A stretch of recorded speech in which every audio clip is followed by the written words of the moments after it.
Every nation owes someone, but most do not know who truly holds the power.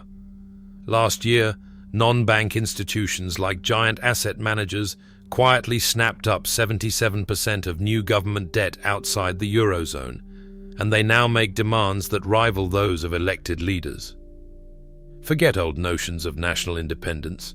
If one invisible creditor can shake the fate of entire countries, who is really in control, and how did the world's governments all end up in the same trap? A government in need of cash faces three main choices.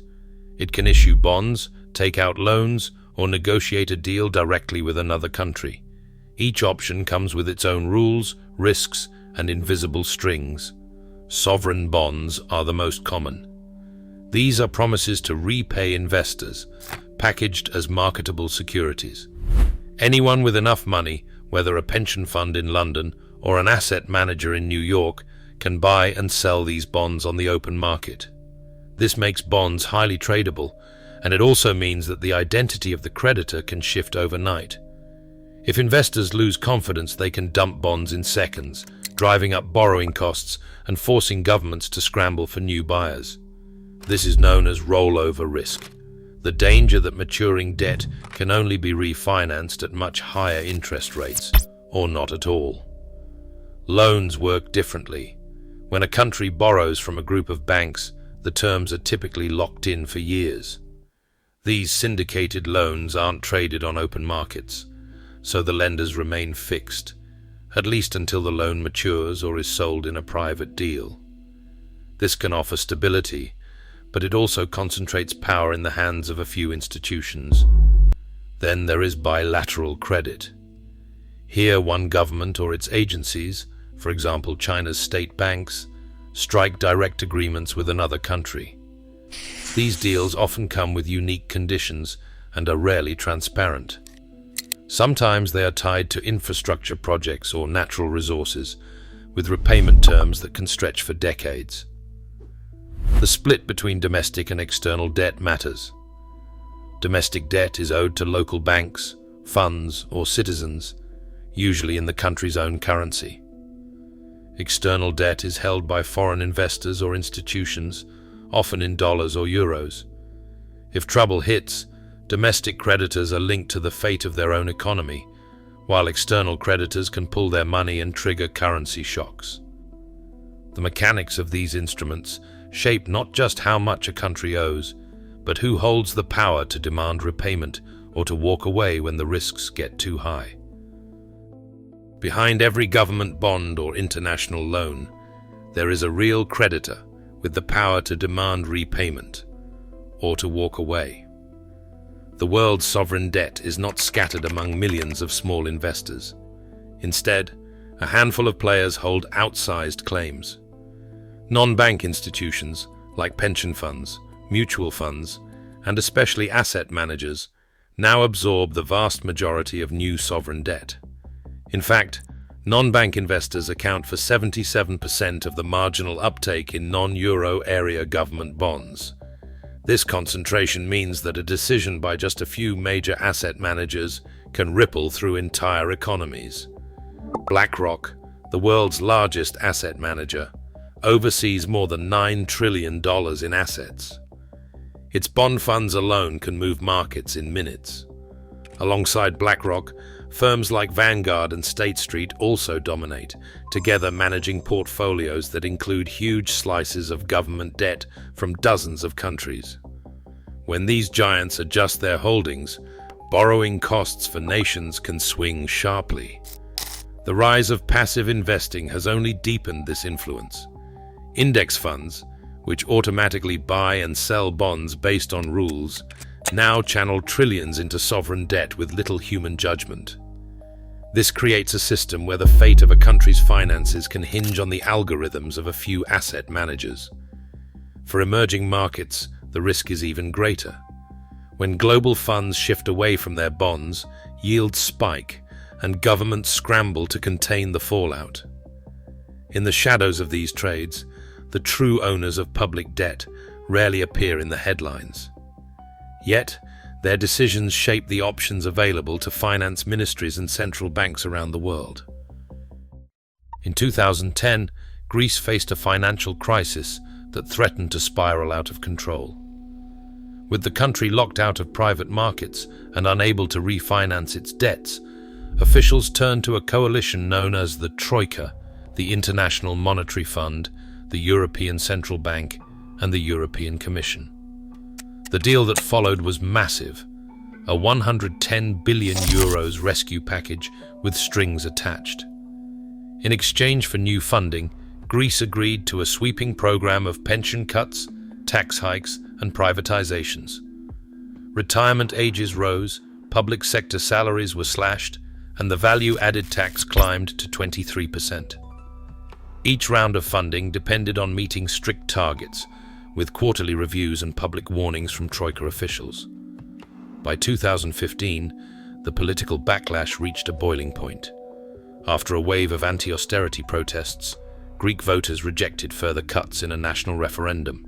Yet, with banks shuttered and cash running out, the government was forced back to the table. The final agreement brought another €86 billion in loans, but only after deeper pension reforms and more tax increases. For Greece, the price of staying solvent was a loss of control over its own policies. Each decision was scrutinized, each budget line negotiated by foreign creditors. Argentina's financial collapse in 2001 set off a chain reaction that would play out in courtrooms thousands of miles from Buenos Aires. After the default, most creditors accepted hefty losses in exchange for new bonds. But a small group led by NML Capital refused to settle. Instead, they turned to the United States legal system, armed with a clause buried in the original bond contracts called pari passu, meaning equal treatment.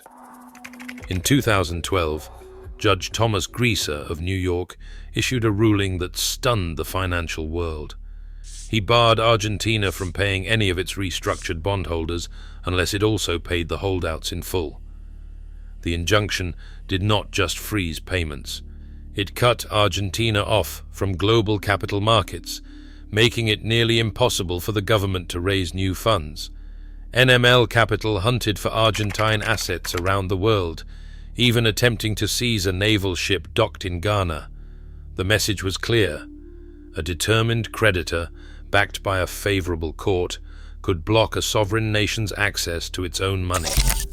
For governments everywhere, the lesson was that legal leverage could be just as powerful as economic pressure.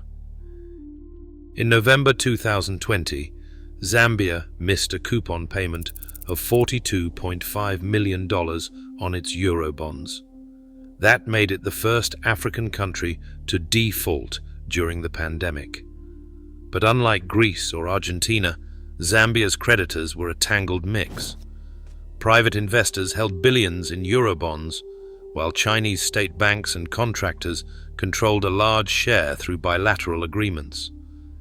Each group had its own interests, and the terms of many Chinese loans were not publicly disclosed. Even the Zambian government struggled to map who held what, or on what terms. As negotiations dragged on, the lack of transparency made it nearly impossible to coordinate a restructuring that satisfied everyone. Some private bondholders demanded equal treatment, while Chinese lenders often insisted on confidential talks and resisted taking losses. The result was a drawn-out stalemate, with the IMF unable to move forward until all sides agreed. For low-income countries like Zambia, facing fragmented creditors and secretive bilateral deals, the path out of crisis can be slow and uncertain. Bond markets act as a silent referee, reacting instantly to any sign of trouble. When investors sense rising risk, they demand higher yields to compensate, raising the cost for governments to borrow or refinance their debts. A country facing a wave of maturing bonds must convince new buyers to step in at affordable rates. If confidence falters, yields can spike overnight, turning routine refinancing into a scramble.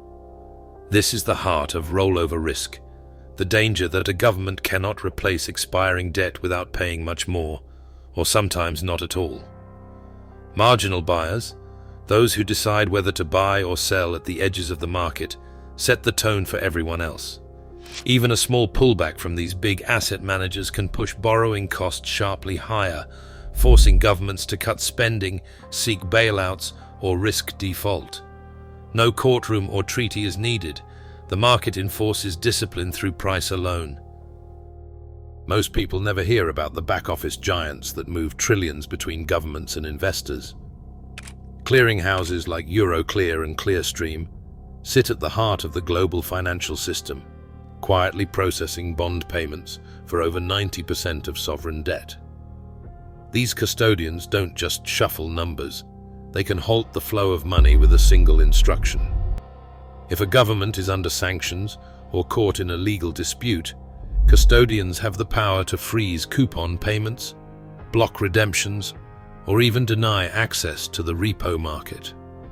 In 2022, Euroclear stopped processing Russian sovereign bond payments within hours of new sanctions, leaving billions stranded. For any country, losing access to these payment rails isn't just a technical glitch, it's a financial blockade. The ability to freeze or reroute national cash flows gives these institutions a quiet, rarely seen influence over even the world's largest economies. Today, the fate of entire economies can shift overnight, triggered by decisions made in distant boardrooms. As public debt breaks new records, the real cost is not just financial. It is about who gets to decide a nation's future and who never even gets to raise their hand. Share your thoughts below.